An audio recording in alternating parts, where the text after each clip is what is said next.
Let's get back to the broader picture, and banks still feature, even though, as you rightly point out, we've moved on with other themes as well around the recession risk and around geopolitics.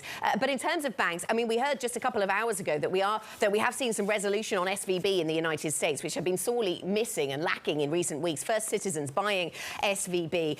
You might have thought that that would provide some relief for risk assets, a little bit of relief in futures. We didn't see much of that, but I guess US futures were positive already.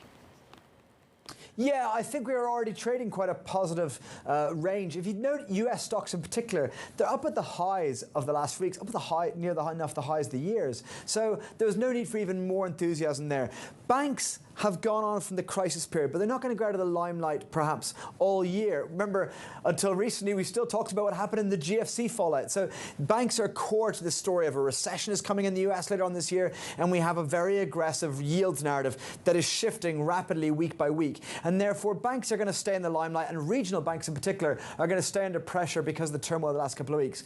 What is the big question is, has this been a paradigm shift for macro markets or not? Now, in my view, very strongly, is it has not been a paradigm shift for macro markets. I know that there was a decent subset of the market who believed in some mythical soft landing, and they now have abandoned that idea. But, you know, I've always thought a recession was going to probably start this summer. I think that's going to confirm the case.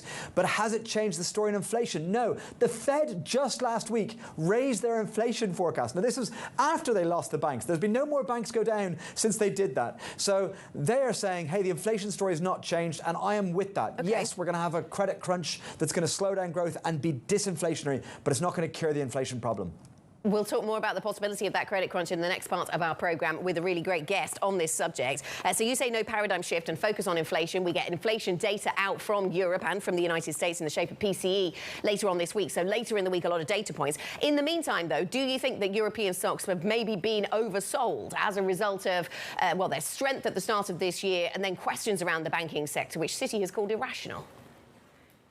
Yeah, no European bank has gone down in terms of the Eurozone. Credit Suisse has gone down in Switzerland. And I think we've got, you know, these banks are generally under tighter regulatory conditions than the smaller banks in the US, so they are a little bit better capitalized. Then the energy prices have dropped a lot, which is a real help to Europe. And I think the ECB has been very consistent. It's got a single mandate to focus on inflation. So I think that it's been behind the curve. So it's not been aggressive rate hikes, not been aggressive tightening, but it's not suddenly switching to cutting. And therefore, that should provide the rate support for banks. So I think overall, even though I'm not particularly bullish European stocks, I think that's where you can get a real bounce this week. And I think the European banks can play a large part of that story as we move on from concerns about one or two names last week.